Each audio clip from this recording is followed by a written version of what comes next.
savoir parler à Dieu, on ne nous apprend qu'à faire des monologues avec Dieu. Alors que il y a, je dirais, une méthode pour parler à Dieu comme on parle avec son Père. Ce qui venait s'ajouter à parler à Dieu, c'était écouter Dieu. On ne peut pas parler à Dieu sans l'écouter. Le fait d'écouter Dieu avant de lui parler ou le fait d'écouter Dieu en même temps qu'on lui parle, ça apporte un très grand raccourci et ça permet d'avoir un dialogue assez fluide avec Dieu. Et je dis que si tu parles à Dieu et que tu écoutes Dieu, il faut aussi aimer Dieu. Or, aimer Dieu, c'est assez intéressant parce que deux personnes qui s'aiment ont un langage d'amour qui est assez passionnel, qui est assez intéressant. Amen. Il suffit de voir deux personnes amoureuses dialoguer, discuter, faire comme vous pourrez dire, quelques petites chamailleries et vous verrez que l'amour circule. Le plus important dans aimer Dieu, c'est de comprendre le langage d'amour de Dieu parce que Dieu ne va pas changer sa manière d'aimer.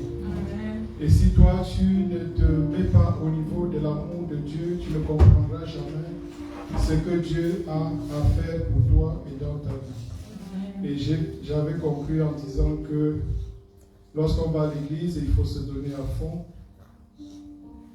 parce que les temps sont très mauvais et ce n'est pas, c'est assez intéressant de ne pas avoir une vie gâchée. J'allais dire une vie gâchée en Jésus-Christ, mais je pense que ce n'est pas comme ça qu'il faut dire. Il faut éviter d'avoir une vie gâchée et pourtant on va à l'église. Amen. Donc le dialogue de Dieu avec Dieu ne doit pas être tout simplement un dialogue qui se limite à demander pardon. Parce qu'avec Dieu, on peut faire énormément de choses. Amen. J'aime bien la prédication de ce matin parce qu'elle peut avoir pour titre « Ma grâce est suffisante ». Notre frère a eu une expérience personnelle de Paul. Paul avait une écharpe dans la chair et il a prié à 3 fois. Il a prié à 3 fois Dieu. La souffrance était persistante. Il voulait que Dieu le délivre de ce fardeau. Et la question que je vais vous poser avant de continuer la prédication,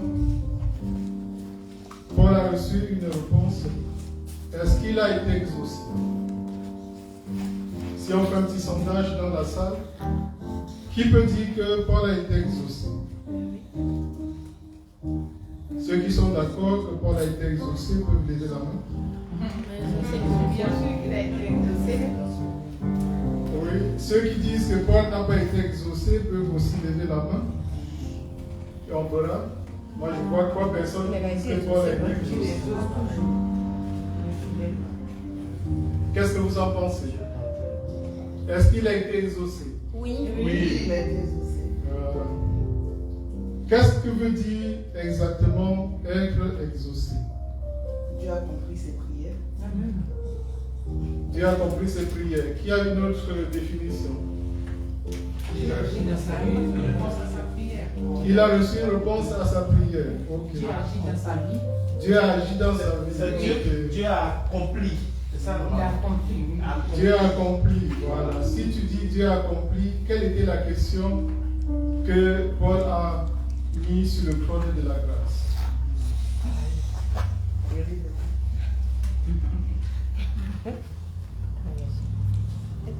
Juste une parenthèse pour expliquer cette partie parce qu'on va détailler dans la suite de la prédication. Si Paul a réussi à discuter avec Dieu, donc à poser son problème devant Dieu, et qu'il a reçu une réponse, ça veut dire qu'il connaissait très bien comment Dieu lui parle. Amen. Ça ramène à ce que je vous ai dit la dernière fois que j'ai prêché.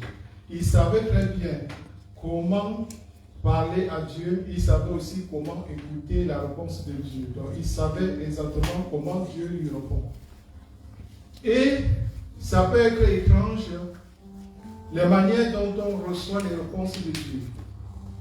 Les réponses de Dieu, de la petite expérience que j'ai, Dieu ne dira jamais oui direct. Et Dieu ne viendra jamais dire non directement. Voilà. C'est chacun qui viendra déduire si la réponse est oui ou si la réponse est non. Et c'est pour ça que je vous ai posé la question. Paul a dit, Seigneur, cette chose qui m'embête, cette chose qui m'handicape, cette chose qui me terrorise, éloigne-moi de ça. Seigneur, exauce-moi. Qu'est-ce que Dieu a fait? Voilà. Instant publicité. Je remets à la cour. Le frère m'a parlé de votre désir de mettre en place certaines choses. Et je profite de la prédication pour mettre un livre. Amen. Qui peut servir à votre bibliothèque. Amen. J'ai remarqué que le peuple de Dieu ne lit pas beaucoup. Amen. C'est pour ça que, pour ne pas distraire, je vous ai dit instant publicité. Il y a un frère qui priait pour un mariage, on lui avait parlé d'une fille très jolie, très gentille, qui croyait en Dieu, qui habitait un autre pays. Il a dit, Seigneur, il ne connaissait même pas le nom de la fille. Il a dit, Seigneur, je veux savoir si tu es dans cette chose-là. Amen. Peut-être c'est ta volonté comme ça qui peut s'accomplir dans ma vie. Et Dieu l'a conduit dans une rue, il marchait avec sa bien-aimée. Sa bien-aimée avait une grosse Bible dans la main, comme beaucoup de petites chrétiennes aujourd'hui ont des grosses Bibles. À un certain moment, elle a ouvert le livre, elle a sorti l'acte de mariage et elle a déchiré l'acte de mariage devant le frère et elle l'a jeté dans le caniveau. Dieu parle tantôt d'une manière, tantôt d'une autre. Moïse était monté sur la montagne alors qu'il conduisait le peuple vers la terre promise. Dans sa discussion avec Dieu, il voulait à tout prix voir la terre promise.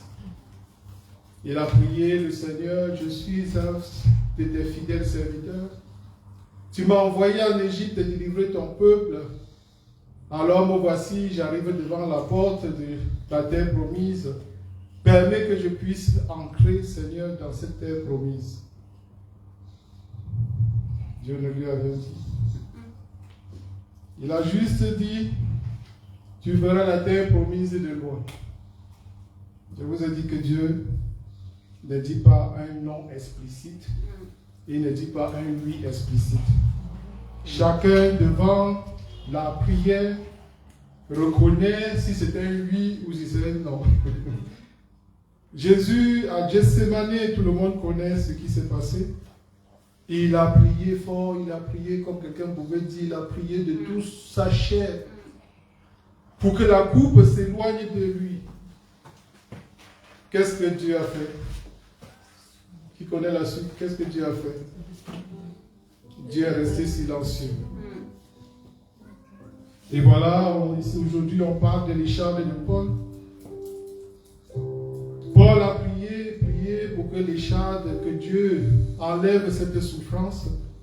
Et il dit à 3 fois, 3 reprises, Dieu lui a dit, ma grâce te suffit. Voilà. Il faut qu'on comprenne qu'est-ce que ça veut dire. Ma grâce te suffit. Quand Dieu, au lieu d'éloigner la souffrance, au lieu d'éloigner la peine, et au lieu d'éloigner tout ce qui est inconfort chez une personne, te dit ma grâce te suffit. Parce que ce n'est pas quelque chose qu'on a l'habitude de comprendre aujourd'hui dans l'église. Dans l'église, nous sommes plutôt, je dirais, promptes à la guérison. On voit un frère qui vient juste d'arriver dans l'église, il a un petit inconfort, on dit non, on va faire des séances de délivrance. Il faut qu'on l'assomme de prière, j'allais dire assommer de prière, pour que la chose qui est en train de le perturber puisse partir. Mais au fond, a-t-on, je dirais, une petite pensée à ce que Dieu veut par rapport à cette personne-là? On sait bien que ce n'est pas lui qui mais parfois la maladie est un langage du Seigneur aussi. La grâce veut dire assistance divine. Quand Dieu dit ma grâce te suffit, ça veut dire cette assistance divine, je te la donne. Cette faveur, la grâce aussi dit faveur, cette faveur, je te la donne. Je te donne tout cela pour que tu sois capable de supporter ta maladie. Je pensais à ça la dernière fois, j'ai pensé à une chose qu'un pasteur m'avait dit un jour, un prophète, il dit, ouais, mon frère Pierre, dans mon ministère, j'ai même eu des guérisons, j'ai eu même des résurrections, mais il y a une chose qui m'a toujours interpellé quand je vais guérir quelqu'un qui a son mangement dans sa maladie. Si je lui enlève si Dieu passe par moi pour le délivrer de cette maladie, qui va lui donner à manger?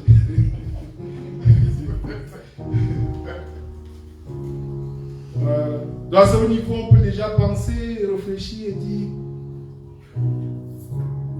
est-ce que dans ce que nous sommes, dans ce que nous faisons, est-ce que nous pouvons dire à certains moments que la grâce de Dieu nous suffit? Et pour les chrétiens, parfois c'est compliqué parce que souvent on a nos difficultés, mais on les place devant le trône de la grâce pour une délivrance complète, pour une délivrance totale. Et la chose peut mettre des années, ça peut mettre des siècles même. Siècle, c'est comme ça abusé en fait. Et c'est jamais parti.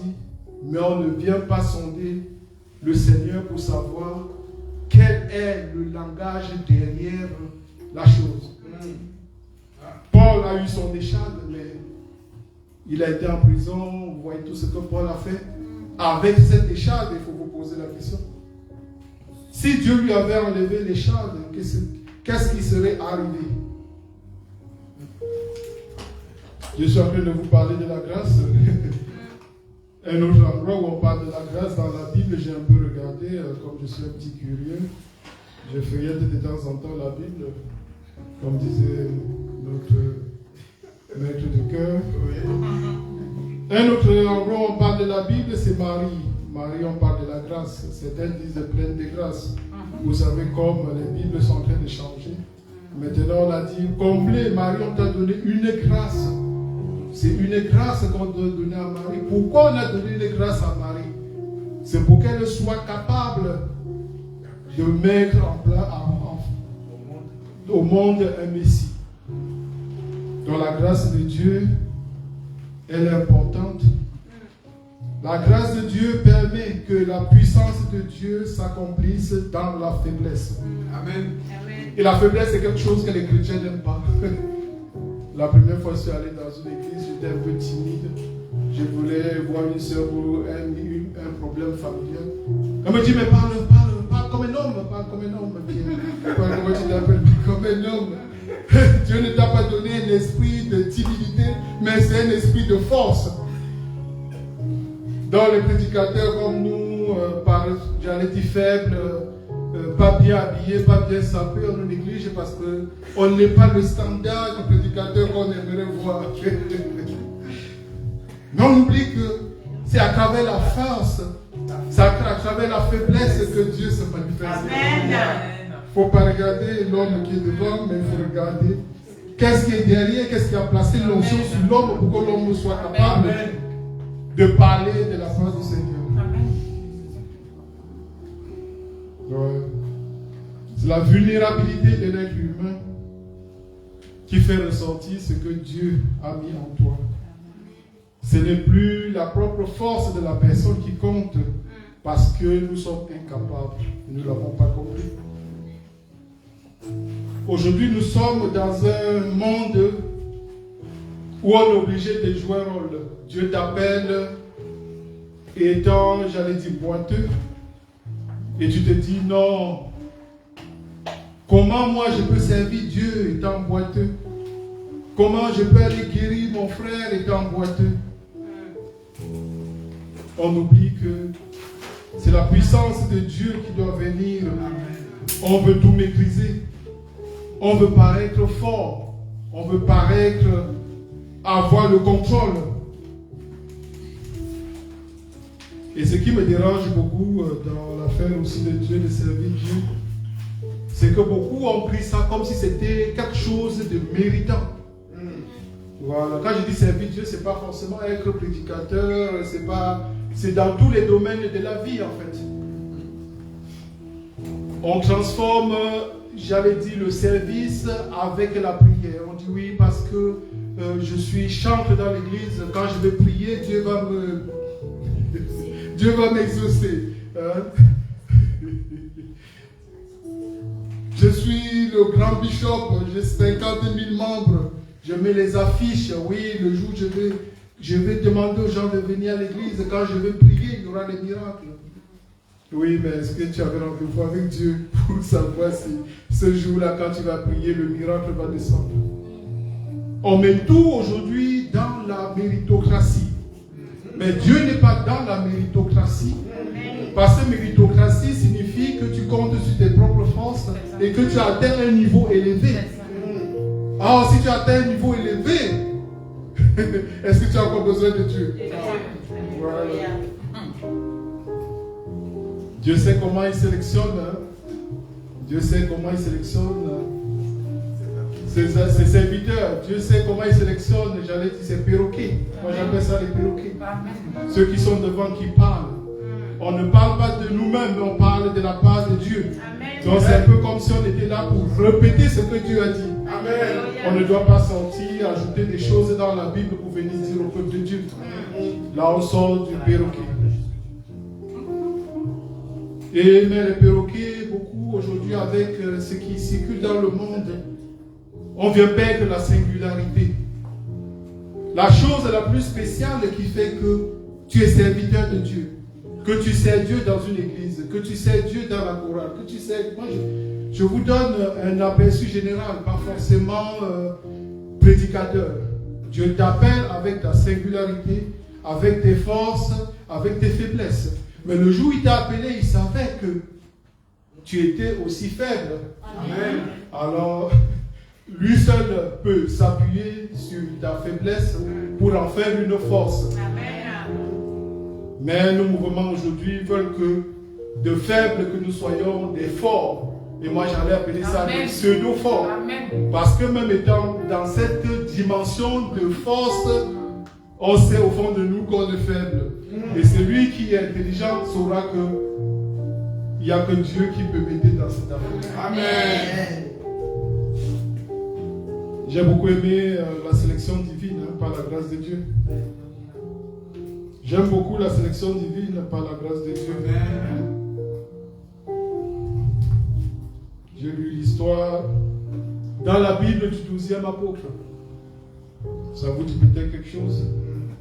Comment est-ce qu'on a fait pour choisir Matthias? Matthias, ce n'était pas le meilleur. Le jour où on a fait le choix, ils étaient deux. On est parti déjà sur un certain critère. Il fallait qu'ils aient suivi Jésus, qu'ils aient connu un peu l'histoire de Jésus. Mais comme Judas avait donné fin à sa vie, il fallait le remplacer par quelqu'un. Alors on s'est retrouvé avec deux personnes. Et comment choisir l'un ou l'autre? C'est la question qui va se poser. Comment est-ce que je choisis celui-là et je choisis? Mais les apôtres, ils étaient dans la vision de l'Éternel. Ils ont demandé à ce que ce soit Dieu lui-même qui choisisse la personne qui était convenable pour remplir la mission. Aujourd'hui, on aurait dit oui, Pierre Benoît, tu es recalé.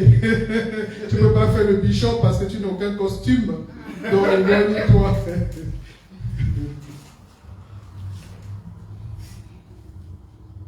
Moi, j'étais dans une église un jour. Il y a une femme qui a témoigné comment elle a choisi son époux. À un moment de sa vie, je crois qu'elle avait 25 ans. À l'âge de 25 ans, elle se retrouvait avec 5 soupirants. 5 soupirants. Et sa maman lui a dit, ma fille, tu es dans une situation critique là. Si tu rates cette génération des époux qui viennent vers toi, tu ne seras plus jamais marié. C'est fini pour toi, capote. Tu seras encore une célibataire endurcie. Elle venait à peine de commencer le Seigneur. Elle se sentait, je dirais, déconcertée ou c'est le mot. Hein. Elle a pris les noms des 5 personnes, elle est partie en retraite. Et elle s'est assise, elle a commencé à prier. Elle a pris le premier, elle a prié. Et moi je dis heureusement qu'elle connaissait le Seigneur. Amen. 5 personnes, 5 prières différentes, 5 messages éternels. Ouais. Je me souviens aussi d'un prêtre qui était devenu responsable d'une école, d'une classe de terminale. Le moment était venu où il allait choisir son chef de classe. Comme les lycéens, ils ont l'habitude de battre campagne, il est venu, il a carrément cassé le mood. Il a entré dans la salle de classe, il a dit oui, chacun prenait un quart de feuille. On a distribué des quarts de feuilles. Et devant, il a dit aux lycéens que chacun écrive sur la feuille le nom de la personne qu'il pense qui peut être le bon chef de classe. Voilà, c'est comme ça qu'il a désigné son chef de classe. On voyait les noms des personnes qui ont mis leur propre nom. Voilà, on peut faire ça. Ça marche très bien avec la prière. Et c'est ce que une certaine communauté a voulu nous faire croire que c'est comme ça qu'ils font les élections. Je ne veux rien torpiller. Ils se réunissent tous, ils condamnent la porte. Ils disent tant qu'on n'a pas trouvé, on ne sort pas. Ce qui se passe dans la salle restera dans la salle. Mais lorsqu'on se lance dans ce genre de choses, il faut que ce soit Dieu lui-même qui descende et choisit. Amen. C'est pour ça que le milieu chrétien, logiquement, il ne veut pas avoir de problème. Lorsque l'on veut désigner quelqu'un pour une place, c'est Dieu qu'on doit regarder. Et on doit se mettre en tête que la faiblesse n'est pas quelque chose de disqualifiante. Amen. Parce que c'est Dieu qui qualifie. Lorsqu'il a pris quelqu'un qui est faible, il faut savoir que si Dieu l'a choisi, c'est que Dieu lui-même il va l'équiper. Amen. Ouais, j'ai lu la Bible ces derniers temps. Et je suis arrivé à l'élection par la grâce de Moïse. Comment Moïse, qui avait fui, je dirais, le domaine de Pharaon et qui se retrouvait dans le désert, Dieu l'a appelé là-bas. Et qu'est-ce que Moïse a dit à Dieu? Dieu dit à Moïse, va libérer mon peuple, va libérer mon peuple en Égypte. Et Moïse lui dit, je n'ai pas la parole facile. Et si vous comprenez, Dieu veut se servir d'un bègue. Parce que parole facile, ça veut dire quelqu'un qui bégaye en fait. Comment Dieu peut dire à une personne qui bégaye d'aller parler au grand pharaon? Est-ce que vous comprenez ça vraiment un sens là? Amen. Et Dieu lui dit, je serai avec toi, je serai avec ta bouche. Voilà, je serai avec ta bouche. Donc malgré le doute et les limites, Moïse a permis à Dieu de travailler à travers lui pour sortir le peuple de Dieu de l'esclavage. J'ai encore feuilleté la Bible et je suis tombé sur l'histoire de David. David devant Goliath. David qui terrasse Goliath avec une fronde. J'ai les versets bibliques. 1 Samuel 17, 47. On vous remettra, je dirais, les photocopies de mes notes afin que ce soit plus facile. Envoyé sur le groupe. Et quand David était devant Goliath, c'est sûr que j'aurais bien aimé assister au dialogue qu'il y a eu entre David et Goliath. David peut-être était, le Goliath était peut-être 3 fois la taille de David. Ouais. Qu'est-ce que Goliath a pu lui dire? Qu'est-ce que Goliath a pu vociférer? C'est ça le mot, vociférer. Toi, petit crapaud, qu'est-ce que tu viens? Toi, une microbe, hein? Qu'est-ce que tu veux faire? Qu'est-ce que tu es capable de faire? Et c'est que David a pu lui dire, ce n'est pas avec l'épée et la lance que l'Éternel sauve, car la bataille est à l'Éternel. Amen. Ouais. J'ai vu l'histoire de Pierre. Pendant que je vous raconte, vous pouvez déjà vous positionner. Hein? Que si tu t'appelles Sylvie, que tu t'appelles Antoine, que tu t'appelles Anne, tu peux dire oui. Moi, je me présente devant l'Éternel. Qui suis-je? Quelle est ma faiblesse? Est-ce que je considère ma faiblesse comme quelque chose qui m'éloigne de Dieu? Qu'est-ce quelque chose qui me disqualifie de Dieu, du service de Dieu? Agrippe-toi à une de ces histoires pour voir un peu comment tu peux t'en sortir. L'histoire de Pierre. Pierre a nié Jésus 3 fois. Au début, quand Jésus lui a dit il y a quelqu'un qui va me régner, Pierre, toi-même tu vas me régner. C'est sûr que Pierre, il avait monté la phrase. Il a fait un peu le gros en disant que moi, hein, je ne pourrais pas, hein, moi je ne peux pas. Donc il comptait bien sur sa force. Quoi. Mais au moment de l'épreuve, la force a disparu.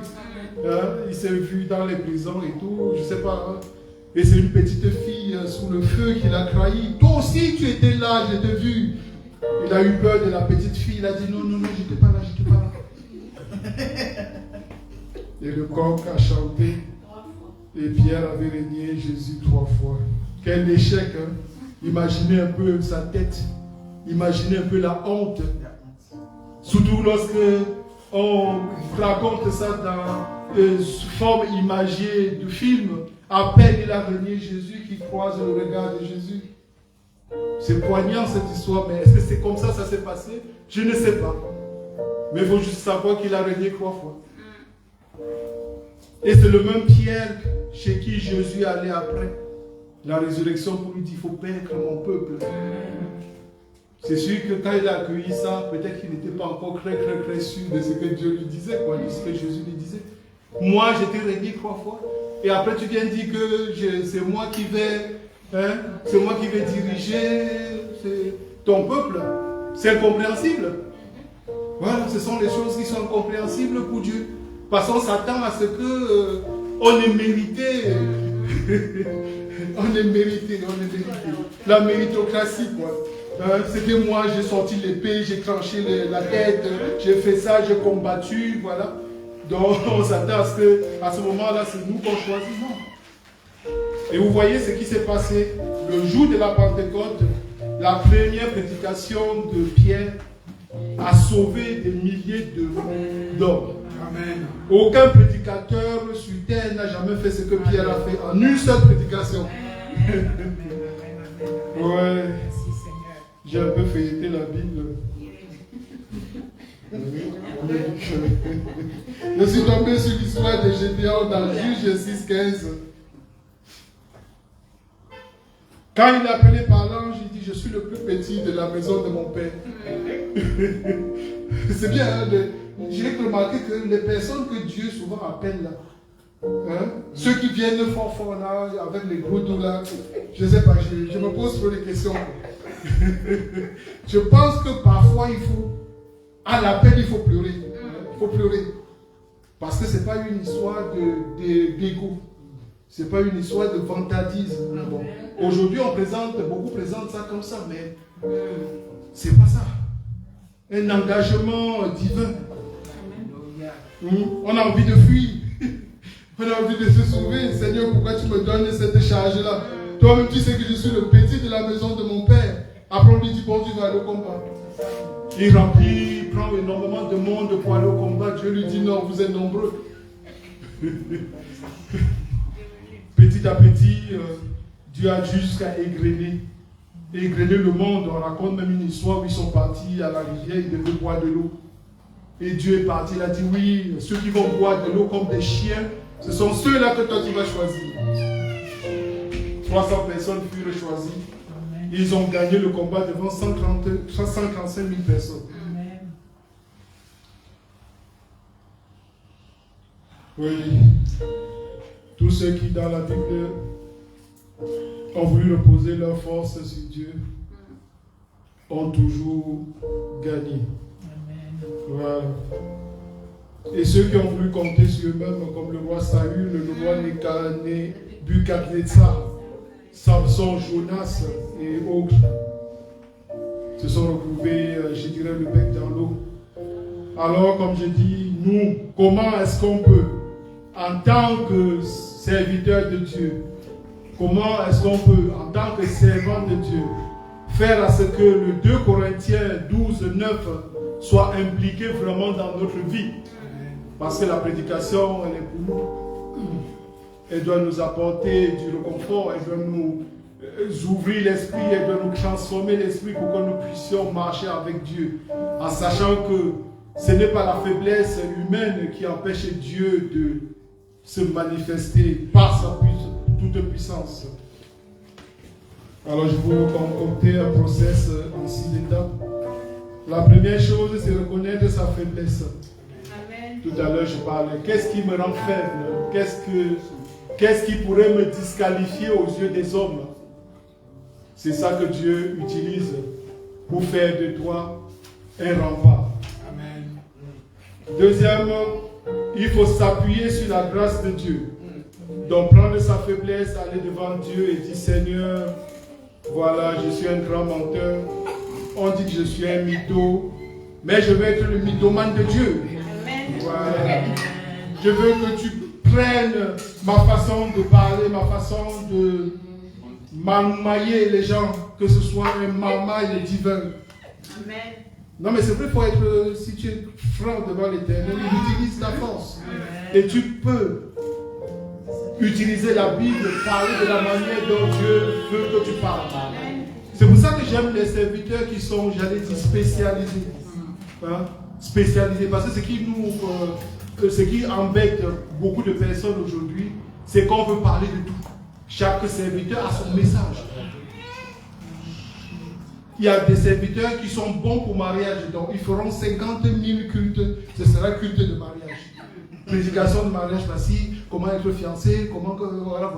Eux, c'est mariage. Il y a d'autres qui sont guérisseurs, ils vont parler de guérison. La personne qui parle de mariage et demain va commencer à parler de la foi, ça ne va pas marcher. Parce qu'elle sort de son créneau, ce n'est pas là où Dieu l'a placé. Voilà. Il faut la spécialisation, il faut cette singularité. Chaque perroquet a un cri. C'est ce que je dis. Il ne faut pas imiter le cri de l'autre. Amen. Voilà. Chacun son vouloir. Il faut chercher la puissance de Dieu dans la prière. Amen. Permettre à Dieu de changer la perspective, la manière dont on voit. Beaucoup de choses qu'on voit dans l'église, ce sont des choses qui sont empruntées du monde.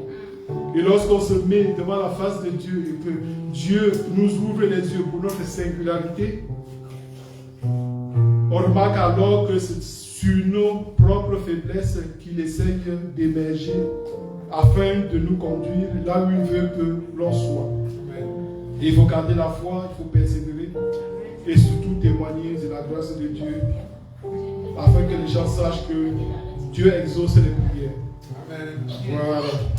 Donc lorsque vous priez maintenant, sachez que le oui, le non, forcément, peut ne pas être ce que vous désirez.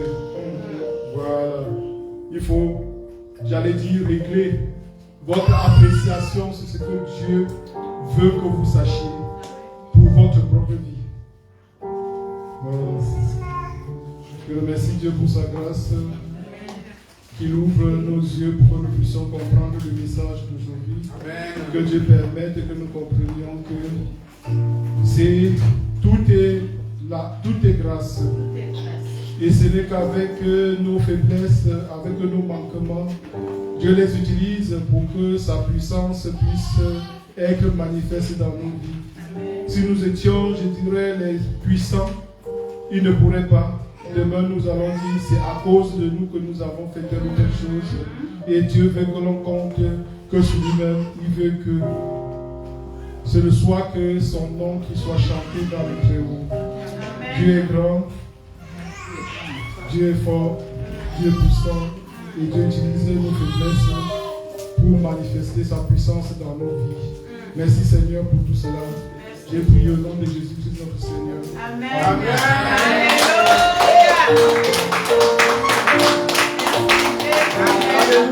Alléluia.